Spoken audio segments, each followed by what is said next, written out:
আসসালামু আলাইকুম এভরিওয়ান, সবাই কেমন আছেন? আশা করি সবাই ভালো আছেন। আজ আপনাদেরকে দেখাবো গরুর মাংস দিয়ে আলুটা কীভাবে রান্না করি। চলেন দেখে নিন। প্রথমে আমি একটা ডেক্সির মধ্যে পেঁয়াজ, রসুন, আদা বাটা, হলুদের গুঁড়ো, মরিচের গুঁড়ো, ধনিয়ার গুঁড়ো, পরিমাণ মতো লবণ দিয়ে দিলাম। দিয়ে ভালোভাবে অ্যাড করে নিব। সব কিছু মশলা একসাথে দিয়ে ভালোভাবে ভেজে নিব।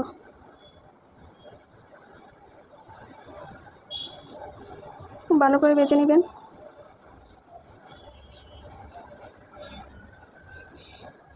তারপর জিরার গুঁড়া দিয়ে দিলাম পরিমাণ মতো।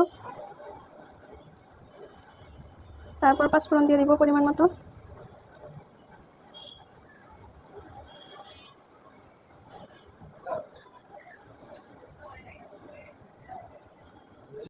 পাঁচফোড়ন দিয়ে দিলাম। তারপর মাংস দিয়ে ভালোভাবে অ্যাড করে নিব।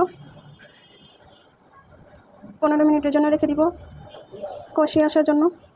আমার মাংসগুলো কষিয়ে গেছে। এখন আলু দিয়ে দিব। আলু দিয়ে ভালোভাবে অ্যাড করে নিব। 5 মিনিটের জন্য রেখে দিব। আমার আলুগুলো কষিয়ে আসছে। আমি পরিমাণ মতো পানি দিয়ে দিলাম। 20 মিনিটের জন্য রেখে দিলাম। হয়ে গেছে আমার মাংস আর আলু তরকারি।